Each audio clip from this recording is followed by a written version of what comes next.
Welcome back, guys, and welcome to the first of hopefully many franchise videos for the series this year. In this video, we're going to be getting things started with a look at the settings and sliders I'll be using to start this franchise. But diving in here, starting with the team selection, I'm going to say that if you haven't seen the team reveal trailer that I uploaded, pause this video now and go check that out. It's one of my favorite videos that I've ever created, and I think it turned out really well. So like I said, go check that out if you haven't seen it already.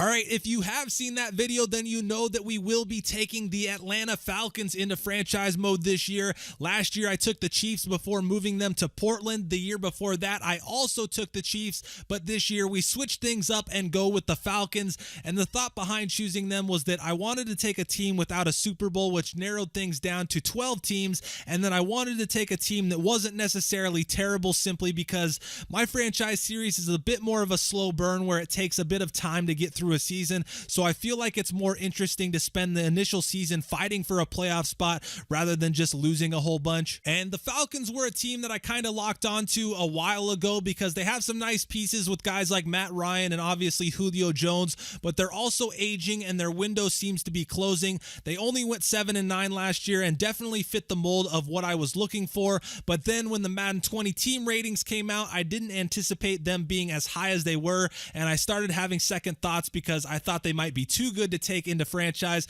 So I started considering teams like the Jets and even the Titans, but ultimately decided to stick with the Falcons, mainly because they have a tough division. They also have a pretty tough schedule this year, and I think they'll be a fun team to use. So starting off here, we're going to be going with the preseason starting point. I always enjoy playing through preseason and making sure the final 53 is what I determine it to be, while also risking injuries. And in the next video, you will be getting a look at that final 53-man roster, as well as any injuries that may have occurred in preseason. For role, I'm actually going to need your guys' help on this because I'm torn on what to choose, and I want to know which you guys would rather see. I planned on at least starting out as a head coach, but after seeing how lopsided the benefits from the scenario engine are, and just the fact that I feel like the scenarios themselves would be really repetitive to cover in videos, I was considering just playing as an owner again, which I believe would still give me some of the breakout scenarios and would also allow me to fire and hire the coach. And then here for the league settings, obviously going to be on All-Madden, which actually feels really balanced this year and has me really excited to play. And you likely won't hear me talking too much about the quote All-Madden shenanigans.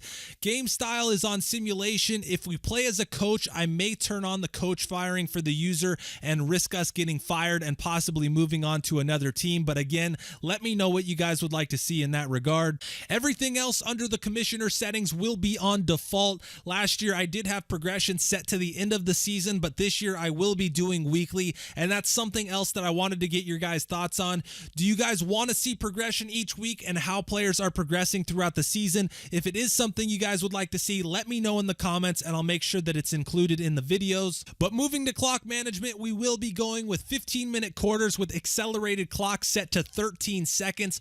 All of my testing has been done on 15-minute quarters with accelerated clock at 14 seconds, and that's put me at around 130 plays per game, which is just a tiny bit high, so that's why a change was made there. Season experience will be full control, but I will be simulating my weekly training, but by keeping this on manual, it still allows me to pick my focus players. But as far as weekly training goes, I will be just taking whatever drills they give me and simulating each week. Then for team settings, everything will be off to make sure that I have complete control over everything. And if any of you wise guys want to try and use that password to infiltrate and sabotage my franchise, think again, because I will be using a different file than what you're seeing here. Moving on to gameplay sliders, starting with the user, the only change with passing is toning back accuracy to 40. I toyed a few times with going lower on this, but decided to keep it here just because even at 40, some backups and lower rated guys get incredibly wild. So for now, I think it's in an okay spot. For rushing, run blocking stays at 50 while fumbles are at 80. And the reason for that is purely because of the hit sticks. I cannot stand hit stick fumbles and hate how frequent they've always been. And even with the slider at 70, I felt like I was seeing too many, so that's why I bumped that up. For pass defense, interceptions at 40 is the only change. I've messed with the reaction time and pass coverage sliders in the past, but feel like they just don't really do anything, so that's why I just leave those at default. And then for rush defense, I bumped tackling up to 55 just to make things a little bit more sound there. On the CPU side, their quarterback accuracy is down to 20 and their wide receiver catching is down to 45, and this was done to combat the Robo QB. The first game of Madden 20 that I actually played this year had Drew Brees going 40 of 46 passing, and even with the quarterback accuracy at 20, the CPU is routinely in that 70% area for completion percentage. So while it does help, quarterback accuracy is just one of those things that you kind of have to live with being way higher than normal. For rushing, the same change as the user side. Just as much as I hate being hit, sticked, and fumbling, I hate just as much being rewarded for it. I want fumbles to be something that are rare and feel rewarding rather than having 2 or 3 a game, all because ball carriers are constantly being imploded by defenders. For pass defense, again, the same changes as the user side, and dropping picks here is just to try and make it so that everything that touches a defender's hands isn't automatically intercepted. And while this will lower them slightly, you're still going to see the majority of those kind of plays result in interceptions. And if I make an absolutely terrible read, it's more than likely still going to be picked off. Then lastly, no changes to tackling for the CPU, and that remains at 50. For penalty sliders, no changes whatsoever. This was something that I also used to mess with a lot in the past, but the reality is that messing with them still doesn't result in what I'd like to see out of penalties, so I just leave them alone. I think the only change with these that you might see in the future is the face mask slider going down, but for now, no changes. For XP sliders, I'll once again be using those provided by TDawg from Operation Sports. It's what I've been using in the past, and they've always seemed to work out well, so that's again what I'll be using here.